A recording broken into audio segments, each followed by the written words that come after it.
இன்றைக்கி வந்து நம்ம பால் கொழுக்கட்டை தான் பார்க்க போகிறோம். சாஃப்டான பால் கொழுக்கட்டை எப்படி செய்கிறோங்கிறத உங்களுக்கு நான் சொல்லி காமிக்கிறேன் பாருங்கள்.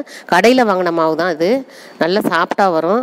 கடையில் வாங்கி இந்த மாதிரி உருட்டலாம். அப்படி இல்லையா, நம்ம வீட்டில் வந்து ஒரு அரை மணி நேரம் ஒரு புழுங்கரிசி நமக்கு தேவைக்கப்போ ஊற வச்சுக்கணும். ஒரு அரை மணி நேரம் ஊற வைக்கணும். ஊற வச்சு அதுக்கப்புறமா கிரைண்டர்லேயே மிக்சிலேயே நல்லா அந்த மாதிரி கெட்டி அரைச்சிக்கணும். அரைச்சிக்கிட்டு அதுலேயும் சாஃப்டாக பண்ணலாம். நான் வந்து இப்போ கடையில் வாங்கின மாவு தான் நான் அது மாதிரி பிணைஞ்சிக்கிட்டு இருக்கேன். இது எப்படின்னா, கொஞ்சம் லைட்டாக சுடு தண்ணி லைட்டாக சூடு பண்ணணும். ரொம்ப சூடு பண்ணால் மாவு வந்து ரொம்ப வெந்து போயிடும். லைட்டாக சூடு பண்ணி கொஞ்சம் உப்பு போட்டு கடையில் வாங்கின மாவில் அது மாதிரி ஊற்றி நல்லா அந்த பக்குவத்துக்கு பிணைஞ்சிக்கணும்.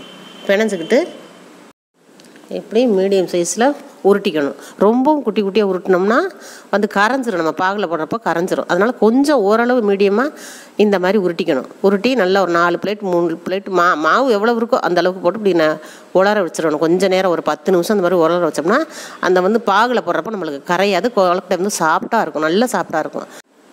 இப்படி பண்ணோம்னா பாகில் போடுறப்ப ஒன்றோட ஒன்று ஒட்டாது, தனியாக வேகும், நல்லாயிருக்கும். அதுக்கப்புறமா அந்த மாதிரி பாகு காய்ச்சிக்கணும். இந்த வெல்லத்தை பொடி பண்ணி அப்படியே பாகு காய்ச்சிக்கணும். பாகுக்கு ஒன்றும் பக்குவம்லாம் தேவையில்லை, வெல்லம் கரைஞ்சாலே போதும். இந்த மாதிரி நல்லா வெல்லம் சுத்தமாக கரைஞ்சாலே போதும், பாகு பக்குவம்லாம் தேவை கிடையாது இதுக்கு. அப்படியே நல்லா கரைஞ்சிடணும். கரைஞ்சோடனே அதுக்கப்புறமா நான் கொஞ்சமாக சுக்கு எடுத்துக்கிறேன். இந்த சுக்கு ஏன் போடுறோம்னா நல்ல வாசம் வரும் அதில், அதுக்காக தான் இந்த சுக்கு போடுறது. ஒரு 5 ஏலக்காய் ரெண்டையும் போட்டு இந்த மாதிரி ஒன்றா போட்டு இந்த உரலில் போட்டு நான் இடிக்கிறேன். நீங்கள் மிக்சியில் அரைச்சி போடுறதாலும் பவுட்ரு பண்ணி போட்டுக்கலாம். நான் வந்து இந்த உரலில் போட்டு இந்த மாதிரி இடிக்கிறேன். இடிச்சுட்டு இதை அப்படியே இந்த பாகில் போட்டுறணும். இந்த பாகில் போட்டு நல்லா அதோட சேர்த்து மிக்ஸ் பண்ணி கொதிக்க விட்டுறணும். ஒரு கொதிக்க விட்டுட்டு வடிகட்டிக்கிறணும்.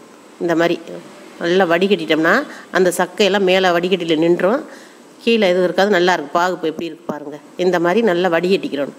வடிகட்டிட்டு திருப்பி மறுபடியும் அடுப்பில் வச்சிடணும். இந்த பாகை வச்சு நல்லா கொதி வரணும். கொதி வர டயத்தில் இந்த தாம்பாளத்தில் நம்ம உருட்டி வச்சோம் இல்லையா, இந்த ஒவ்வொரு பிளேட்டாக எது கொஞ்சம் காஞ்சு உணர்ந்துருக்கோ அதை முதல்ல ஃபஸ்ட்டு எடுத்து இப்படி தனித்தனியாக போடணும். அந்த பாகு கொதிக்கையிலேயே இந்த மாதிரி போட்டுடணும்.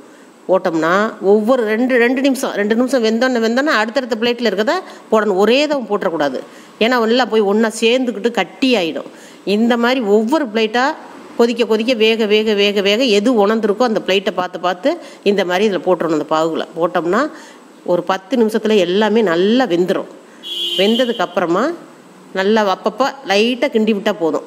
லைட்டாக கிண்டி விட்டுக்கிட்டே இருந்தால் நல்லா இருக்கும். குழந்தைகளுக்கெல்லாம் நீங்கள் கொடுக்கலாம், நல்லா சாஃப்டாக இருக்கும். இந்த கொழுக்கட்டை ரொம்ப விரும்பி சாப்பிடுவாங்க குழந்தைங்கள்லாம். அதுக்கப்புறமா அது என்ன ஊற்றுறேன்னா, அதே கொழுக்கட்டை மாவில் ஒரு 2 ஸ்பூனு எடுத்து தண்ணியை கரைச்சிக்கிட்டு இந்த அந்த கொழுக்கட்டை வேகுது இல்லையா, அதில் ஊற்றிடணும். இது எதுக்காக நான் ஊற்றுறேன்னா, கொஞ்சம் திக்னஸ் கொடுக்கும். இந்த பாகோடு சேர்ந்து இந்த கொழுக்கட்டையோடு சேர்ந்து டேஸ்ட்டும் அதிகமாக இருக்கும், நல்லாவும் இருக்கும். கொழுக்கட்டை பார்க்குறதுக்கு இல்லை கொஞ்சம் தெளிஞ்ச மாதிரி இருக்கும். அதனால தான் ஒரு 2 ஸ்பூன் இதே கொழுக்கட்டை மாவு எடுத்து அப்படி கரைச்சி ஊற்றுறோம்னா ரொம்ப சூப்பராக இருக்கும். இதில் வந்து மறுபடி தேங்காய் இருந்து திருவியும் போடலாம்.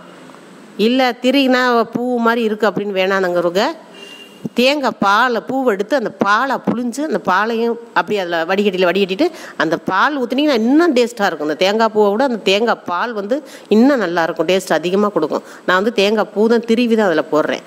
போட்டு இந்த மாதிரி நல்லா கொதி வந்தோடனே இறக்கிட்டிங்கன்னா சூப்பராக இருக்கும். இந்த பாருங்கள், இந்த மாதிரி இருக்கும், சாப்பிட அருமையாக இருக்கும்.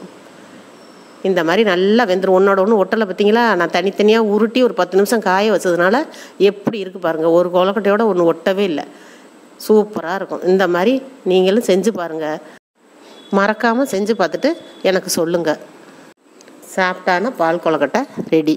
இது சின்னவங்கலேருந்து பெரியவங்க வரமே இது நல்லா விரும்பி சாப்பிடுவாங்க. எப்படின்னு செஞ்சு பார்த்துட்டு எனக்கு சொல்லுங்கள். மறக்காமல் சப்ஸ்கிரைப் பண்ணிடுங்க.